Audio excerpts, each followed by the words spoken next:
BBC Sounds. Music, radio, podcasts. From BBC Radio 4, this is Things Fell Apart, Season 2.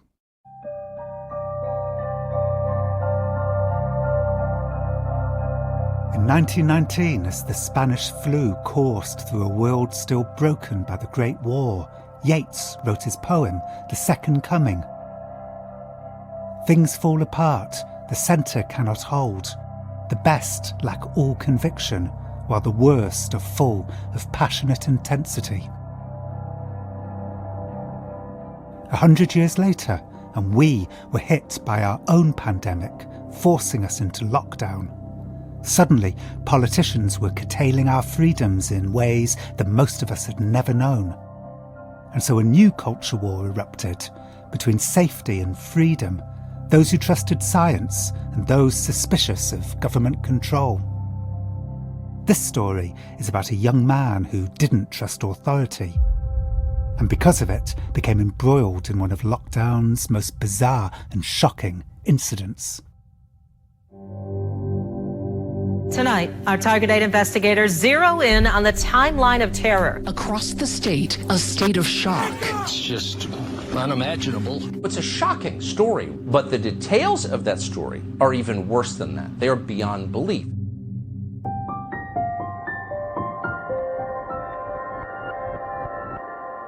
We lived in, pretty kind of like a lower middle class type of environment. It was kind of in a rural area. This is Brandon Caserta, 35, from Michigan. When Brandon was 4, his truck driver father broke his back, and 12 years later, he died from an overdose of his pain medication. It might have been accidental, I don't know, but my stepdad, he drove for all different sorts of trucking companies and still does that. Brandon hated school. He didn't like being told what to do. But when he left school, he just bummed around without purpose, blaming everyone else for his problems. And then I realized, hey, maybe it's me. Maybe the reason why my life sucks right now is because I suck. And so in 2018, Brandon decided to improve himself. And in that spirit, he discovered an author who shook him awake. What advice do you have for a young man in his 20s? Jordan Peterson, being interviewed here by his daughter, Michaela. Make a plan. Get disciplined about something. Allow for the possibility that you have something important to contribute to the world.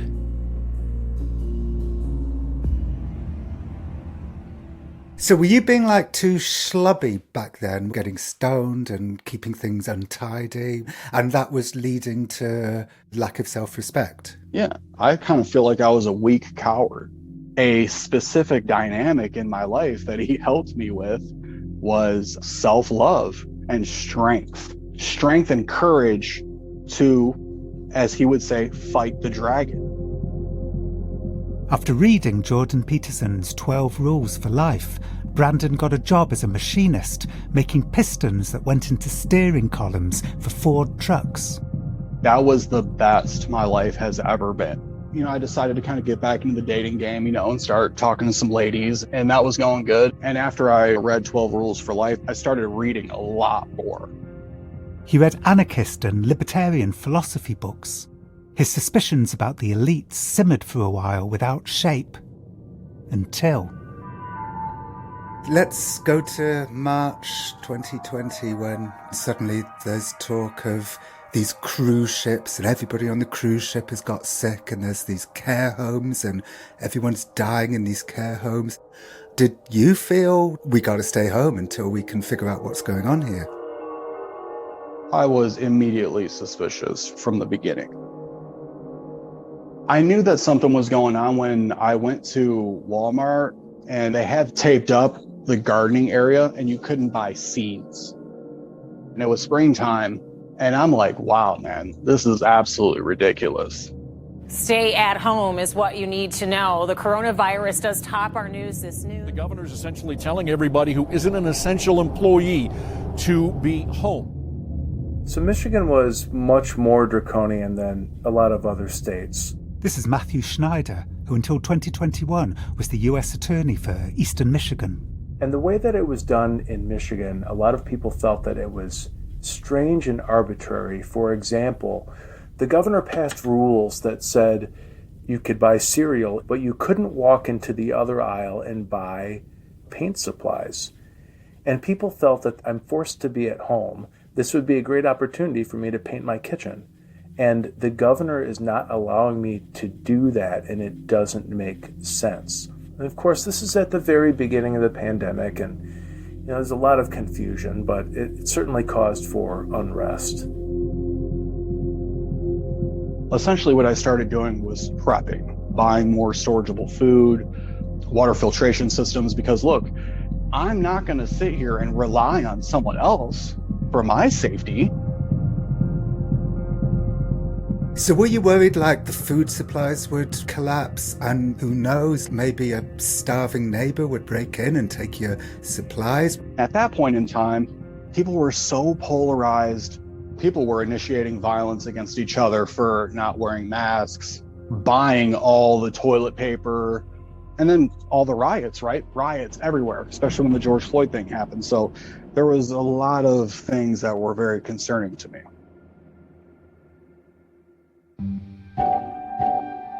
Brandon was watching anti-vax documentaries, once produced in the wake of Judy Mikovits's Plandemic, and videos attacking Antifa, the loose collective of anti-fascists who had taken to the streets after George Floyd's murder. He started making his own Instagram videos. I just got a new mag well for the Glock 17. See how smooth that mag well is? Nice and smooth for reloads. Oh yeah.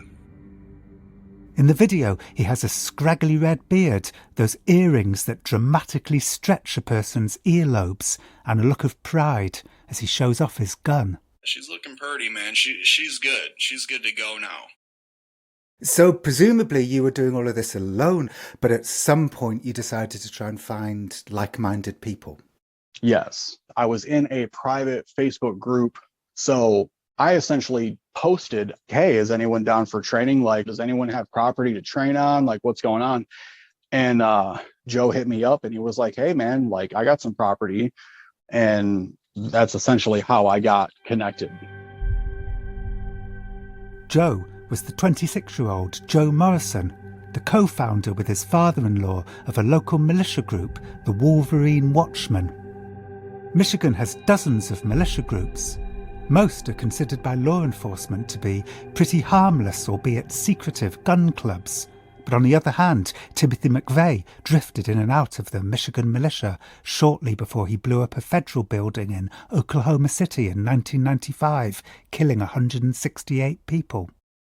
Brandon took Joe up on his offer and drove to his house.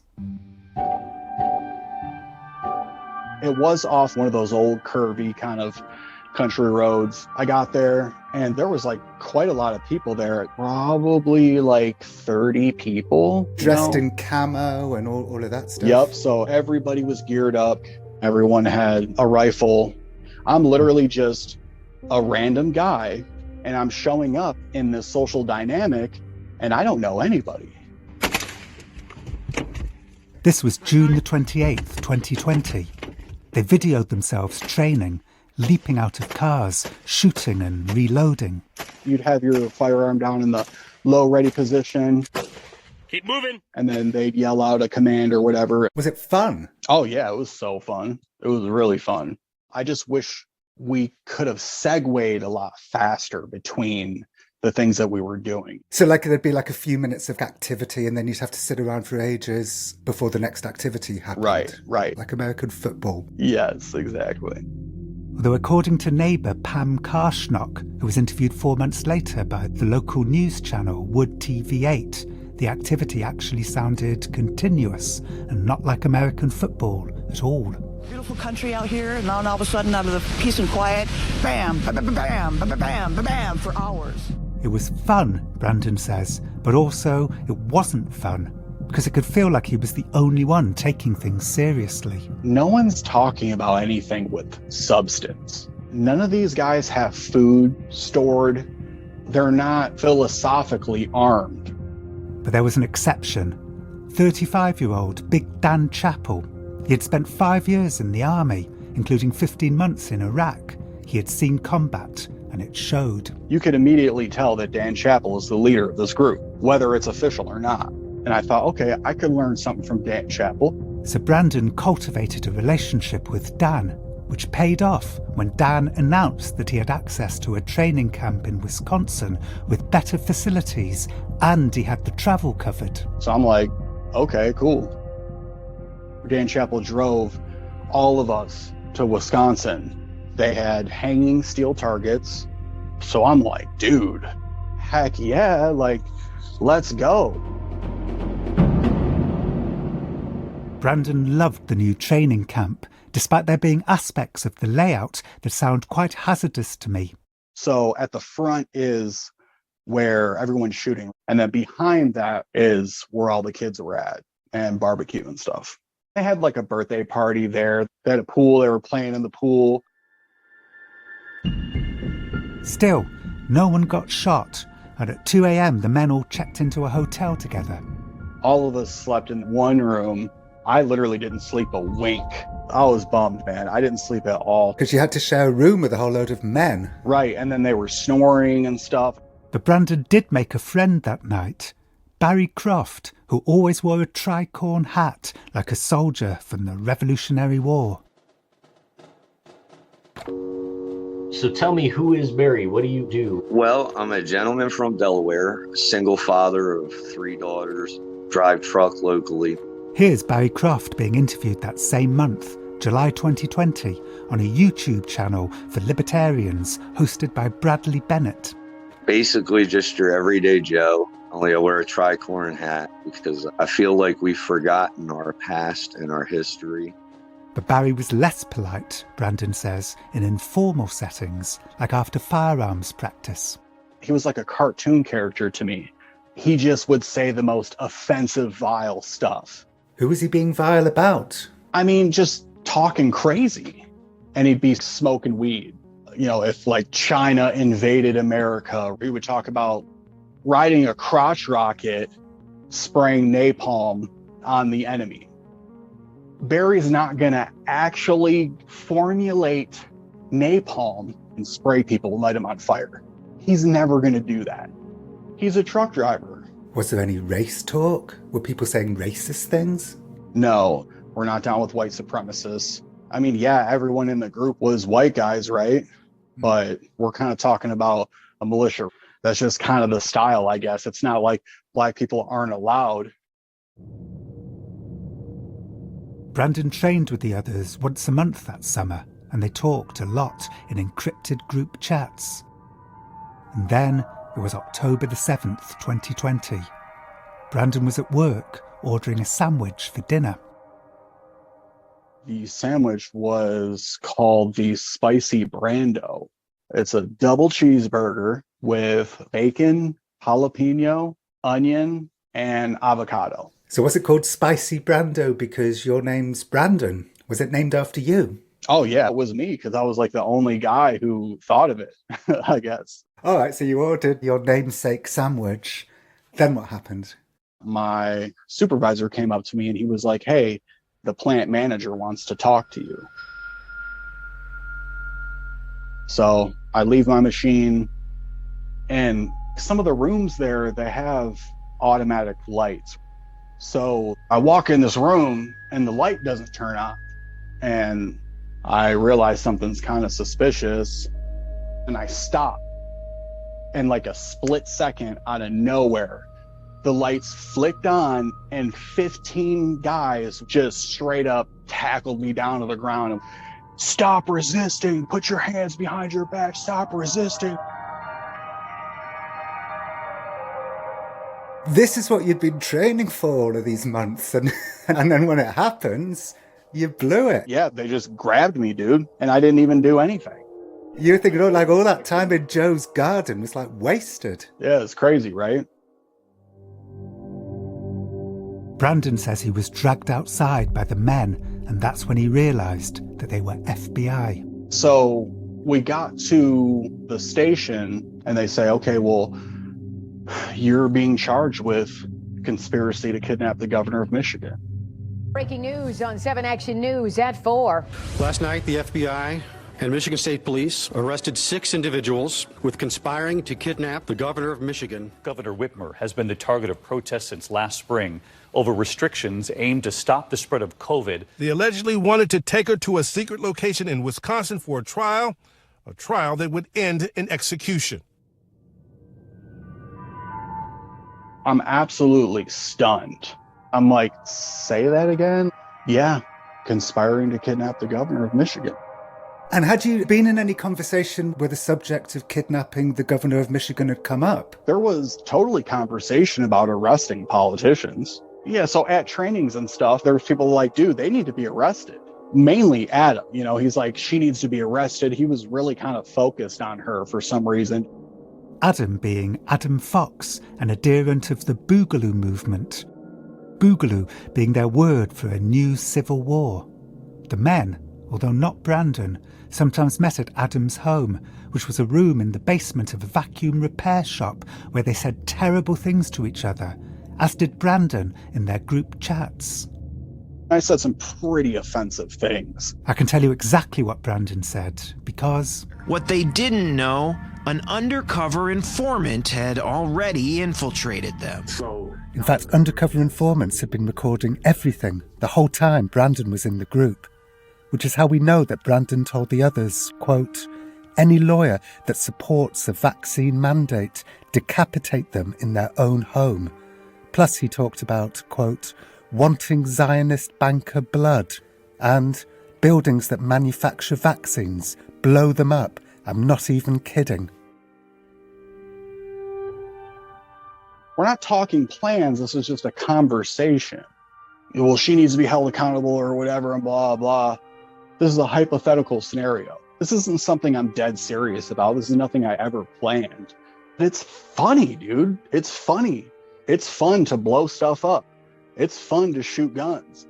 It's fun to say ridiculous, offensive shit.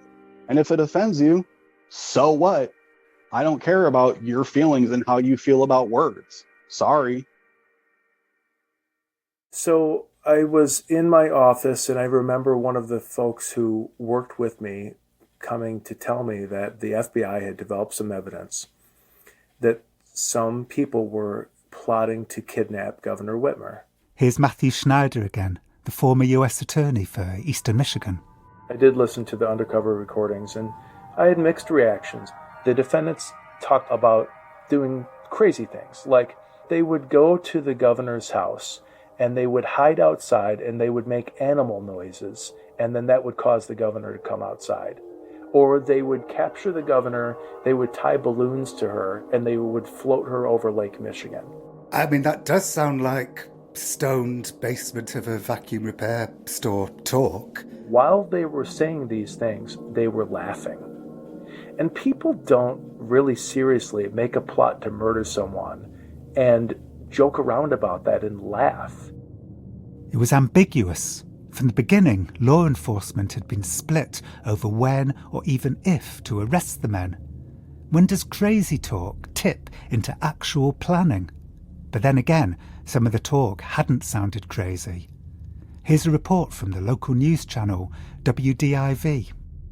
Alleged Whitmer plot ringleader Barry Croft did not know the FBI put a recording device on an informant. Every word of the meeting could be heard perfectly. Croft was emotional, almost to the point of tears, when he told the group that he was a terrorist and his target were politicians and police who he hated. He said, quote, I want to hurt people. I want to burn houses down and blow things up. Burn a family to the ground. I'm going to do it. Murder and killing. Croft went on telling the group, quote, I might murder a cop, put his uniform on and murder feds. I am not being hypothetical. The FBI says Barry Croft can be heard on tape telling his daughter he can't eat dinner because he's making explosives.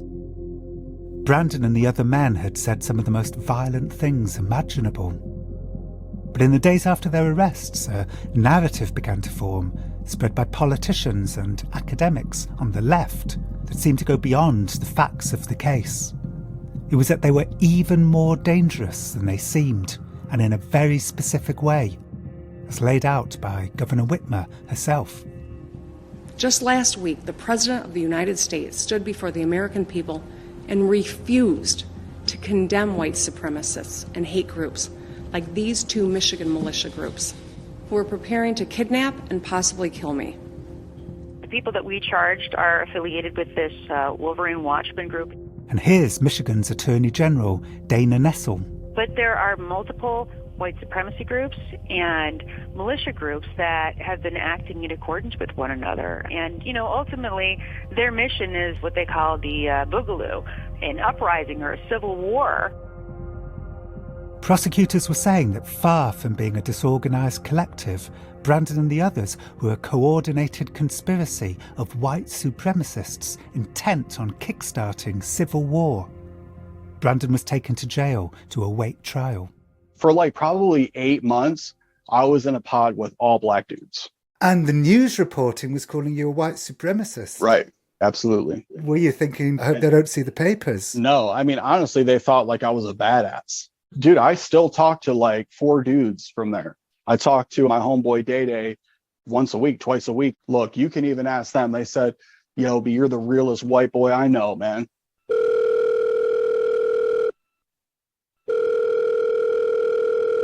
This call is from a federal prison. Hi, is that Day? Yeah, this is me. Hey, how you doing? It's John. I'm all right. I'm doing all right today, John. How are you?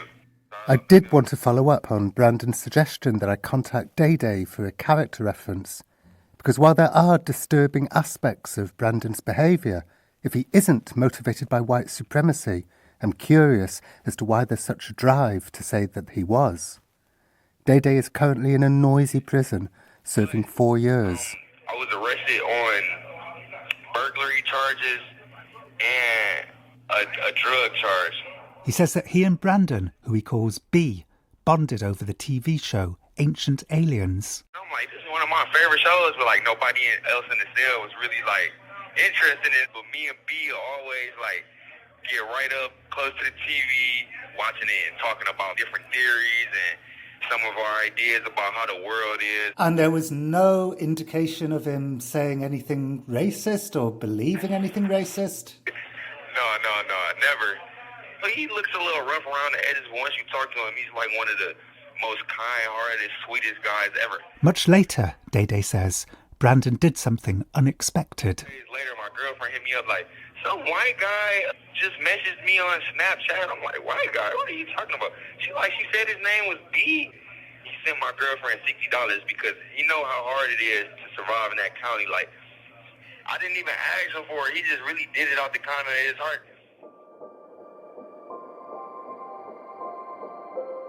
Day says that $60 wasn't the only time Brandon unexpectedly put money into his account. He's done it a bunch of times.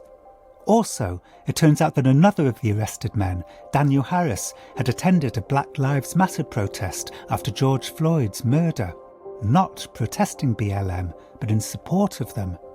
And here's Barry Croft on YouTube in the summer of 2020, a few months before his arrest. That's one of the beauties about being from Delaware. I rub shoulders and elbows with every race, creed, culture, and religion. I get along with all these people. They want you to think that we're so close to killing each other, we can't stand each other. But the reality is, they're spinning all that. Of course, white supremacists often pretend not to be. Plus, 14 men were eventually arrested in connection with the plot. 6, including Brandon, on federal charges and the others on state charges, and it's quite possible that some of them were racist.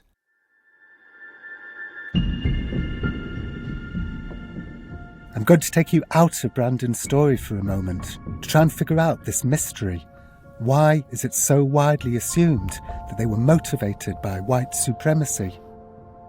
I think one big reason why is because of the work of an important academic, Dr. Barbara F. Walter.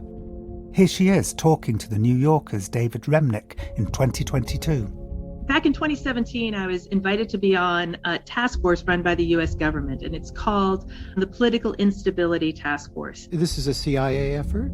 Yeah, it's a CIA effort. Dr. Walter's task force was charged with figuring out how overseas countries like the former Yugoslavia collapse into civil war. They concluded that when democracies become fragile, civil wars organise, quote, almost exclusively around ethnic, religious or racial identity. We call those ethnic factions. Because her task force was CIA funded, they were forbidden from studying polarisation in the US. But still, she wanted to write a book warning that civil war might be imminent in America. Which is where Brandon comes in. Her book, How Civil Wars Start, warns of white power groups plotting to overthrow the country. And it starts with the story of Brandon and the kidnap plot. Your book begins with a very dramatic moment. A group of right-wing radicals, white supremacists, they were hatching a plot to kidnap the governor of Michigan. You clearly begin your book with that incident as a kind of harbinger of many such incidents that could be in the offing. Yeah, what I see happening is what we've seen happening in other countries. We know that the groups that tend to start civil wars are the groups that were once dominant but are in decline. And in America, she says, that group in decline is the white working class with no college education, men like Brandon. The CIA is legally not allowed to look at the United States. So this was my own personal decision that here I am, I've studied civil wars for 30 years, I'm on this task force, I know about this model, and this is information that I thought the American public should have. And so, as Dr. Walter herself says, the idea that America may soon be engulfed by a civil war comes from a data model, from research conducted overseas, and not from actual research into Americans like Brandon. Anyway, back to Brandon's story. His court case took 17 months to come to trial, not least because of the ambiguities. When does violent talk become actual plotting? During that time, 2 of the arrested men took plea deals and became state witnesses, and Brandon was put in a cell with some of the others, including Barry Croft, who wouldn't stop talking. Just talking and talking and talking, and I'm just laying on my bunk, dude, and he just never stopped. He talked to me for like an hour and a half straight, and when he was finally done, I said, dude, that's kind of the whole reason why we're here, right? It's talking too much, dude, like, relax. He said, oh, damn, you're right, bro. The prosecution, meanwhile, were developing their case about how it wasn't just talk. Like how, one night, they actually did go to the governor's lake house and they scoped it out. They actually did go to the bridge where law enforcement would have to cross, and they looked under it to see if they could plant a bomb there. And they actually did try to gather money to buy that bomb. That's Matthew, the former attorney for Eastern Michigan. He doesn't mean Brandon. Brandon did train with Barry Croft and Adam Fox and some of the others that same weekend, but he didn't join them on their drive to scope out the governor's lake house with night vision goggles. These night vision goggles are not cheap. These are expensive items. It's not like they just went to the corner grocery store and bought some binoculars. They spent money on sophisticated equipment. But for every piece of damning evidence, some other evidence would come along to make everything ambiguous again. If you listen to the audio, if they ever talk about grabbing politicians or anything like that, it's always with Dan Chappell.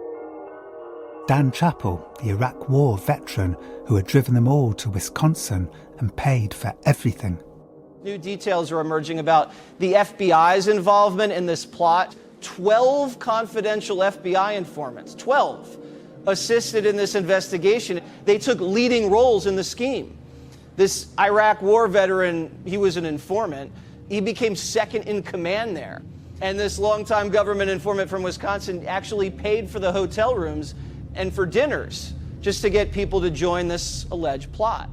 As you really read into the case, it seems like the 4 people who were put on trial were too stoned and dumb to do just about anything but for this FBI informant who egged things on. These guys might be morons. We can absolutely strongly object to the things they said, but they were not about to pull off the heist of the century. They were at no point anywhere near doing that.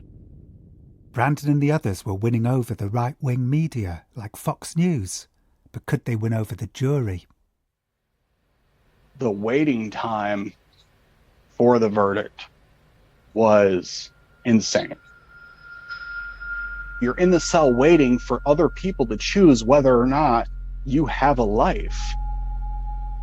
So I went crazy. It was 5 days. And yes, we sat down and they started to read off the verdicts.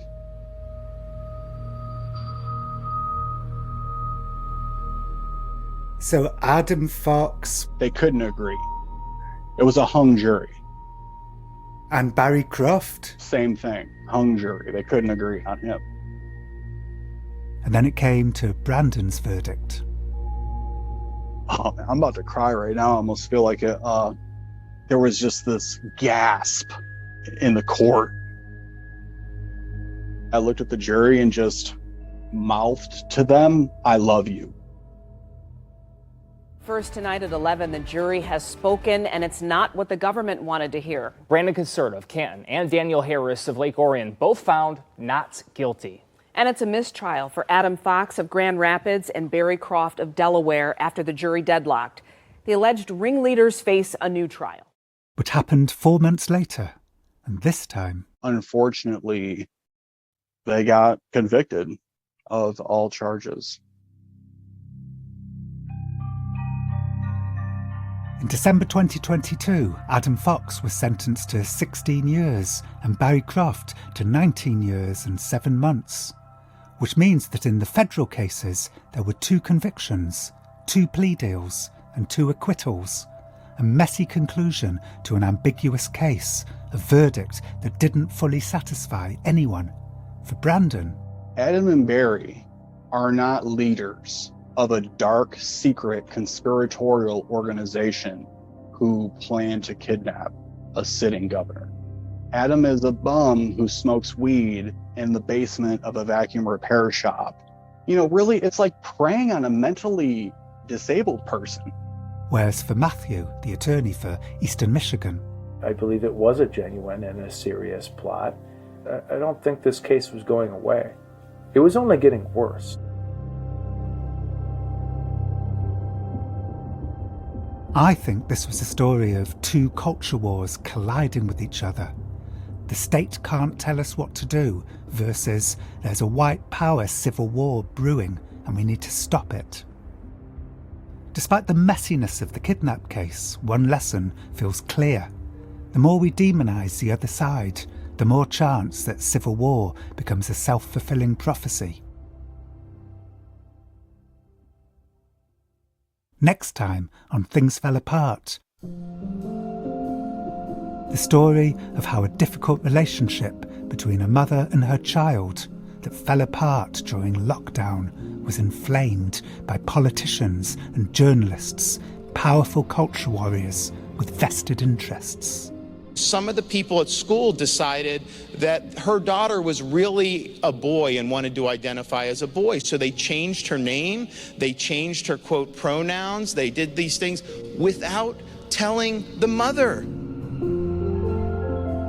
Things Fell Apart was written and presented by me, Jon Ronson, and produced by Sarah Shebier. The music was composed by Phil Channel. The programme was mixed by Giles Aspen. The editor was Philip Sellers and the commissioning editor was Dan Clark. It's a BBC audio production for BBC Radio 4 and BBC Sounds.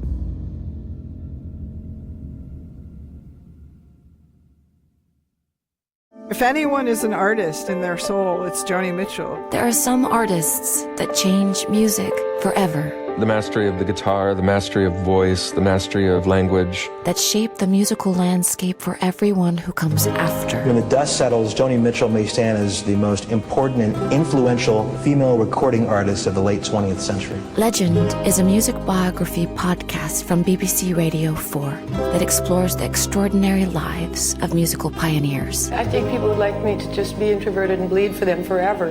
Legend, the Joni Mitchell story, with me, Jessica Hoop. Listen now on BBC Sounds.